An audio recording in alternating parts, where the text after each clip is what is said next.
So here are the 10 reasons why most people are broke, don't have money. So I want you to do is keep score, please, if you will. Okay, now 10, if you give yourself a 10, that means that you kind of really have this skill, which is a negative thing, this trait that's negative. And just this, I'm not going to ask to see it. No one's going to, you're going to total it up for your own knowledge, so you know exactly where you are. You know what you need to learn. It's not for anybody but you. But get honest with yourself right now. Let's go through these here, and I'll give you some insight into why these things are so destructive. And if you see that you have any of these things in your own life, you know you have to work on them. Good or good? Yes? Okay, excellent. So here we go. People are unable to manage their state. Now, this is your physiological, emotional state, and what it is, it's how you feel in the moment. You could be the most talented person in the world, the best business person in the world, the best athlete, and I work with lots of athletes, by the way. The best athlete in the world, doesn't matter. The best parent in the world. But if you're in a disempowered, emotional state, you can't do shit. You can't do anything. Here are the empowering states for business: certainty, confidence, clarity, courage, conviction, ambition, passion. Disempowering states for business: overwhelm, uncertainty, fear. Those things destroy you. Now, we can't manage our state all the time. You're not a robot. You know, I tried this stuff. I'm pretty good at this, but believe me, I fall out of state all the time. But that skill, that in the moment when it matters, when it really comes down to it, can you manage your state? Or do you spend the bulk of your time in disempowered states, feeling overwhelmed, fearful of the future, pissed off, angry? Okay, give yourself a 10 if you feel like that all the time, and a 1 if you never feel like that. And by the way, just so you know, the real problem, as you're writing, the real problem with this is that we live in a world, and excuse my French here, we live in a world where shit happens. We do, right? You're walking along doing everything right, and bam, you get hit with a lump of it between the eyes, right? And at that point in time, you take that punch, okay? That's when state management really matters. Because what most people do is when they take that punch, they try to make sense of it all, so they start telling themselves a story. They'll tell themselves a story of why they can have what they want, and so on and so forth, when in truth, what stops people from getting what they want is the bullshit story they tell themselves of why they can't have it. Because that story stops them from getting honest. This is about honesty, to see things as they are right now in your life, but not worse than they are, which is what a lot of people do. Then to see things better than they are and develop a plan to get there. And that's exactly what the straight line does. Imagine the straight line for a second. Your life is a map, right? I love this so much. I'm going to leave it there for a while. I love it, okay? Imagine your life is a map, okay?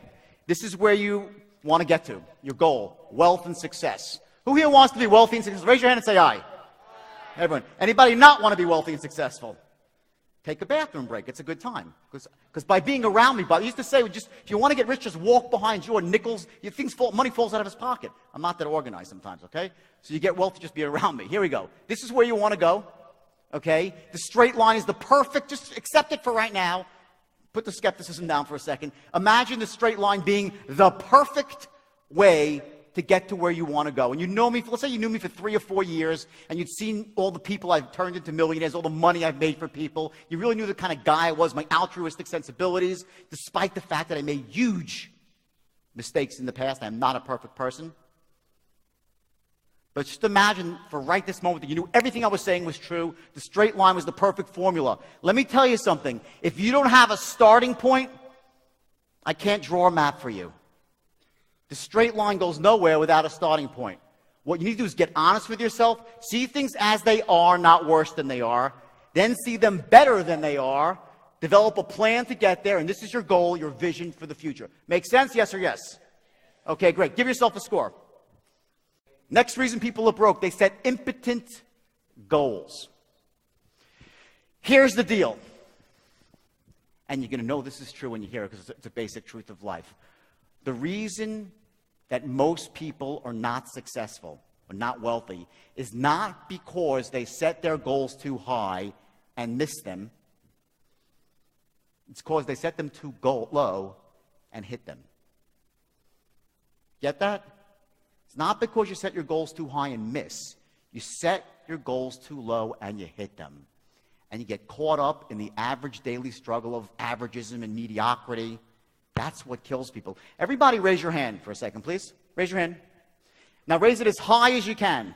I'm going to crouch so I can see. Okay? Now just raise it a bit higher, everyone. Higher. Why the hell did that happen?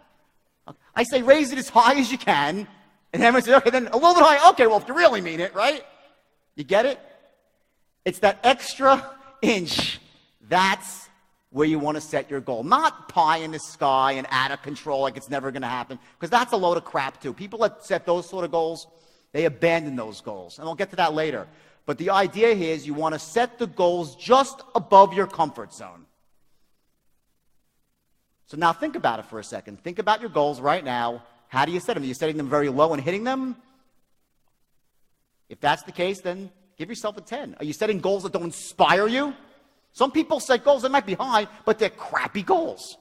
They're not the sort of goals that make you jump out of bed in the morning, make you want to go to work for yourself, to secure the future, not just for you, but for your family. So you don't have to compromise or acquiesce to anybody unless you love them, unless you want to. That's freedom. You know, money is just a mechanism to get there. I look at myself as a guy who helps people solve the money problem. Get it? So give yourself a score. I love this one. They subscribe to The Secret. What a load of crap this is. Hello?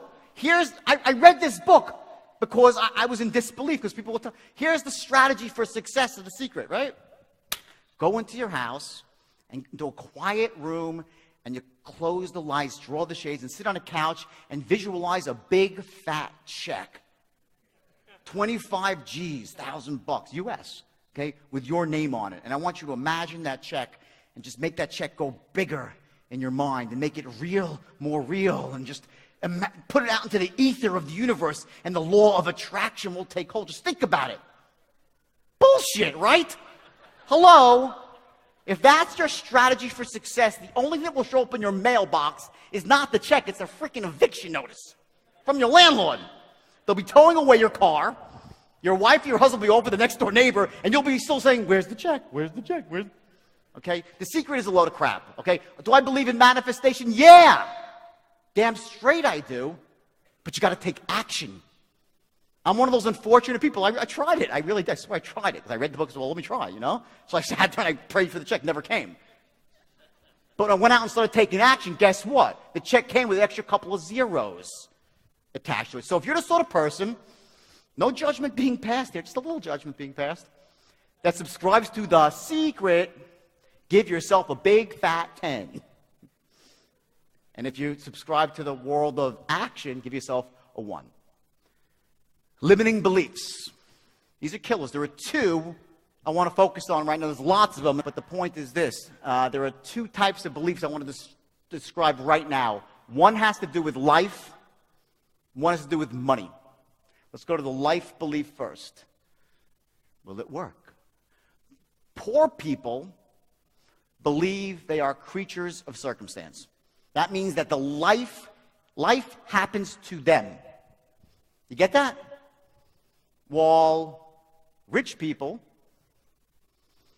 are creators of circumstance. I will tell you this, there is no more destructive belief in the world than to think that life happens to you. Because there's 3 things that you do when you don't think that you can create your own destiny. I'll tell you exactly what they are, right? Number 1, the first thing you do is you play what I call the blame game. You start blaming everybody for why you don't have what you want.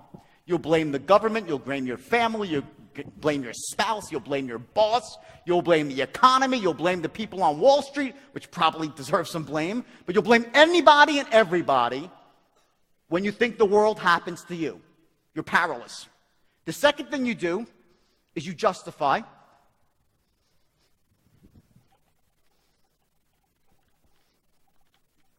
It is because the economy stinks. It's because people are unfair to me. It's because money doesn't really matter anyway.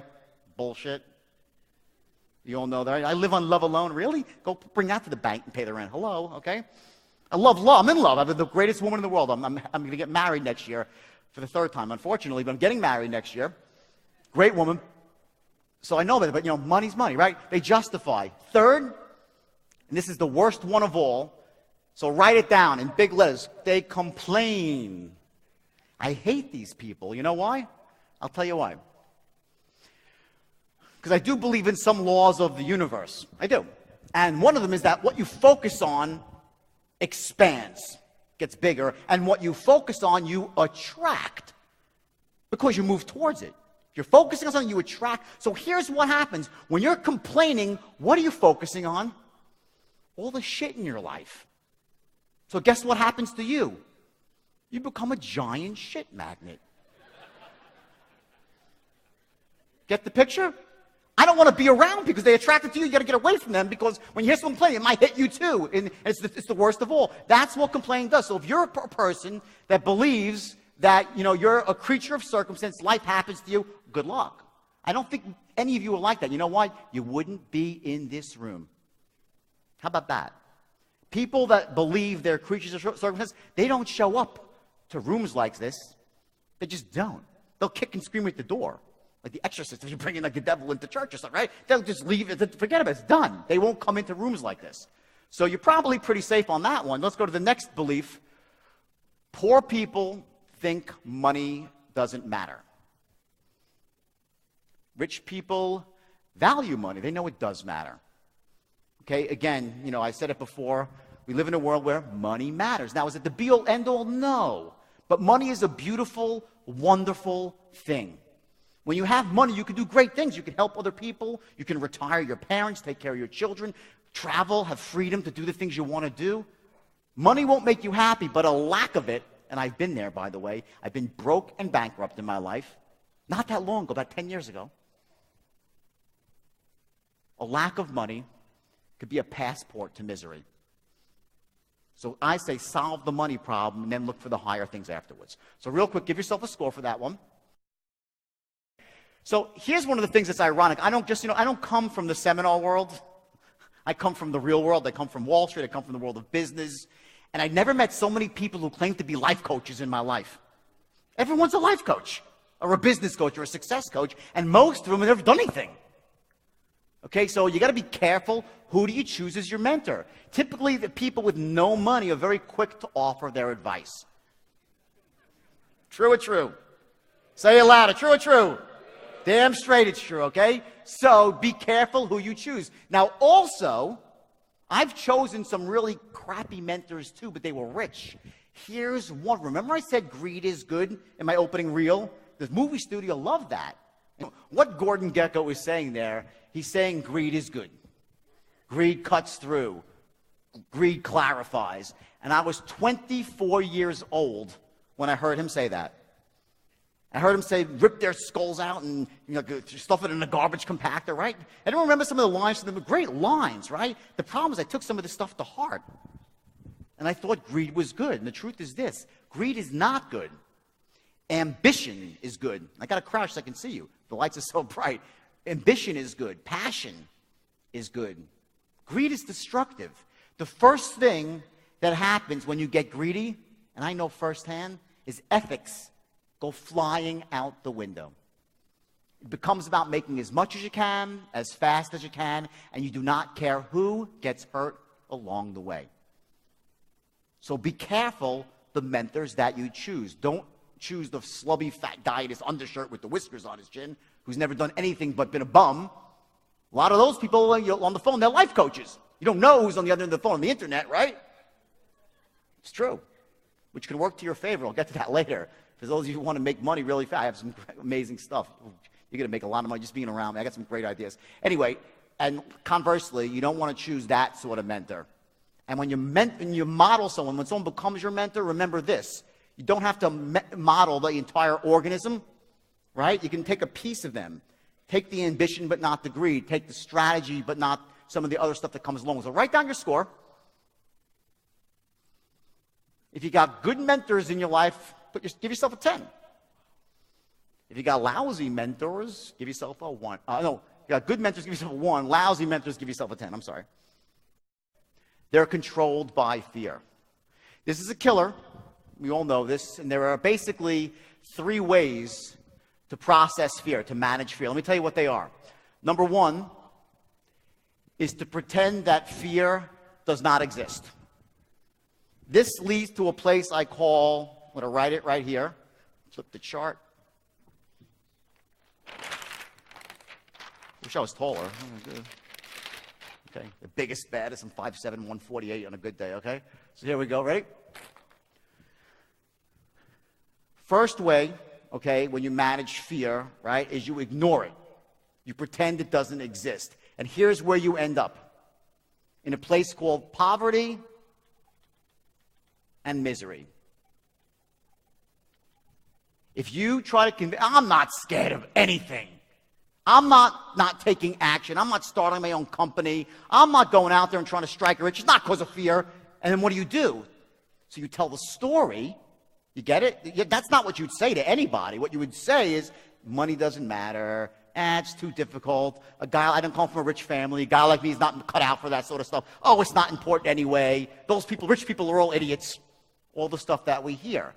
That's a result of not admitting to yourself that you have a bit of fear. You ignore it and you let it control you. That is the most disempowering state for wealth and success. The most. Second is overwhelm.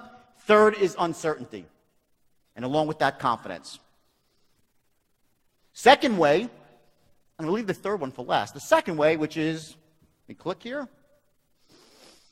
You act in spite of fear. That's what I'm a master of doing, by the way. I was always scared. Scared to fail. Scared what people would think if they knew how I didn't know all the answers back when I was younger. I was scared, but I acted anyway. I never let fear stop me. How many people act that way in their lives? Raise your hand and say, if you do. Anybody have that strategy? It's the achiever's special, I call it. That's what achievers do. They're scared, but they act anyway. Okay? Here's what happens when you have that strategy. You end up in a place called wealthy misery or wealthy anxiety. Anyone here know what I'm talking about? Raise your hand if you know what I'm talking about. Anybody? Come on, come clean. Anybody? I got a couple of hands. A lot more. Okay, come on. That's the truth. If you're sitting there acting in spite of fear, okay, and not processing it correctly, you're going to be nervous a lot of the time. Always concerned, what happens if I fail? What happens if I don't hit my goal? The whole 9 yards. It's better than the first, but it's not the best way. The third way is embracing it and letting it motivate you. And I'll get to that later. But for right now, give yourself a score about how you manage fear.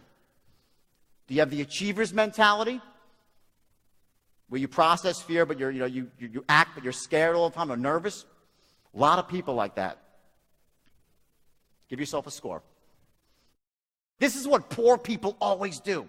They try to come up with something spectacular, something new and novel. Okay, that's the biggest trap ever. The opposite is true. You need a proven system. That's why I developed the straight line system out of desperation, because I had 100 companies that were suffering. I needed a way that was basically really, really simple for anybody to run a company, anyone to get wealthy personally. Great quote, Warren Buffett, one of my mentors. Seen him 3 times, and I read all his books. Brilliant. Ever know Warren Buffett? Yes or yes? Yes? Okay. He said, when I buy a business, I want to make sure the systems are so good that even an idiot can run it. Because sooner or later, one will.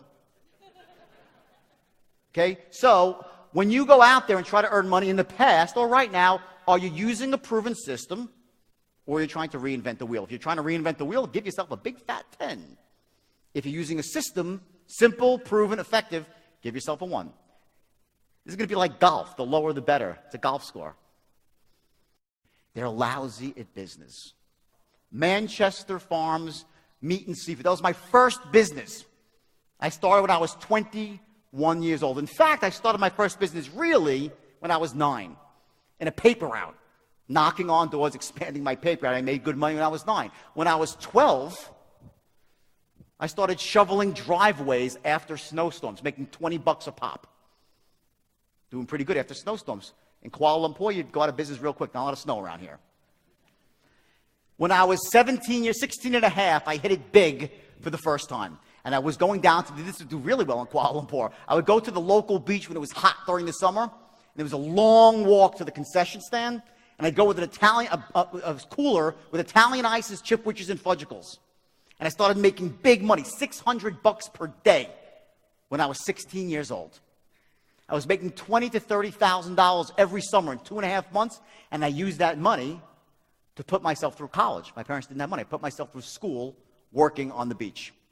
My friends were making $1.50 an hour. I was making $600 per day. Best business in the world. Ice cost me 7 cents, sold it for $1. At the end of the day, whatever they didn't sell, it would melt. I didn't care.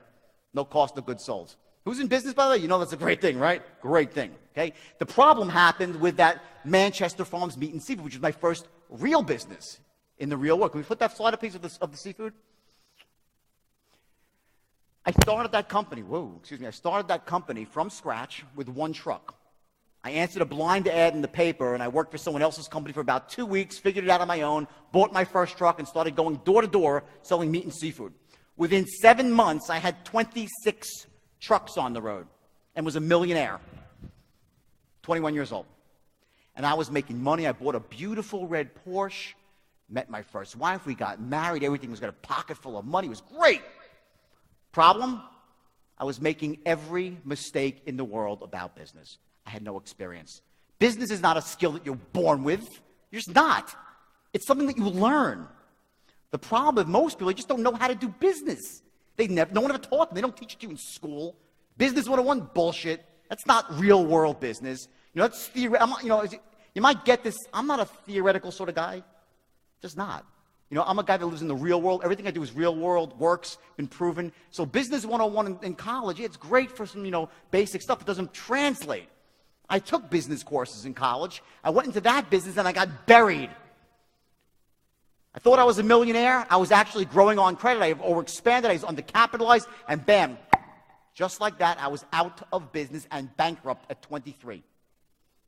Lost everything. Even my red Porsche. I had a tear trickled down my arm, and they took my Porsche away with a hook on a tow truck. Worst day of my life up to that point. And that's why I went down to Wall Street.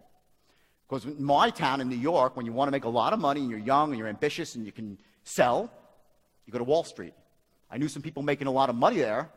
I said, if they can make $1 million a year, I can make $50 million a year. And I was right. That was my path to Wall Street, through the meat business. So give yourself a score. And by the way, if you don't have business experience, guess what? There's nothing to be ashamed of at all. You're not born with this stuff. Someone's got to teach you. Someone's got to show you the ropes. That's it. No big deal. This is the easiest one to master, because business is very, very easy once you know how, and so is making money. So give yourself a score. 10 if you don't really have any business skills, or give yourself a 1 if you're really sharp. You know all the stuff. You know about marketing, sales. You know about operations, how to negotiate. You know how to position yourself in a certain way there's a brand. You know how to use OPM. I love this one. OPM. Back to this one. Other people's money. You must master this. It's my specialty. You could be, they say to me, Jordan, this is what they said in the newspaper. You can Google me, you get a good laugh. I got a lot of Google stuff, okay? Thousands and thousands of entries. They said if you flush Jordan down the toilet bowl, he'd come up with a plumber's license. You get that? Good or good? You want to know why? OPM. You could drop me anywhere. I will persuade someone to invest in me. And I'll show you how to do it. It's really easy once you know how. And they make money with me because I have the business skills and I have the straight line system. I can always make money in business. Do I fail once in a while? Yeah, of course I do. Failure is part of the game. But with the straight line, you pick yourself back up. You know where you are. You have an outcome, and you keep going towards it. So give yourself a score on the business front. They're uncomfortable with words like sales and persuasion. This is a big one. There's no way around it, everybody. Who here is a salesperson? Raise your hand. Bunch of people. Great. Guess what? You're all salespeople. Either you're selling and persuading or you're failing in life. Not products, the intangible, yourself, your ideas, your concepts. Selling your kid to make his bed. I'm failing miserably, and I can't get my kid to make his bed. I'm a pretty good salesperson, right? Either you're selling and persuading or you're failing. This is a skill you cannot get around. Everything I'm going to show you today, and there's some great speakers here. I looked at the list. It's amazing. Great speakers.